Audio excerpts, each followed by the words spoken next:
જય શ્રી સ્વામિનારાયણ। જેતપુર ગાદી સ્થાનમાં ઘનશ્યામ મહારાજનો શતાબ્દી મહોત્સવ તારીખ 25 થી 31 ઓક્ટોબરની અંદર ભવ્યાતિ ભવ્ય ઉજવવામાં આવશે।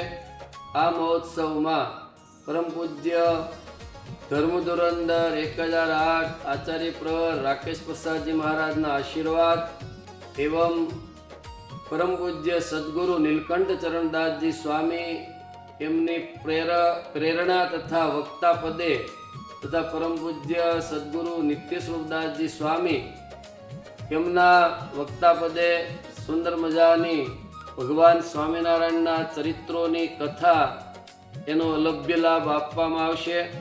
એ કથામાં તથા મહોત્સવમાં સારાએ ભક્ત સમુદાય પોતાના મિત્ર મંડળ સાથે પરિવાર સાથે આ મહોત્સવની અંદર પધારવા અમારું ભાવભર્યું નિમંત્રણ છે। તો દરેક આ મહોત્સવની અંદર પધારશો એવી શુભકામના અભ્યર્થના અસ્તુ। દરેક ભક્તોને અમારા ભાવથી નિમંત્રણ સાથે જય સ્વામિનારાયણ।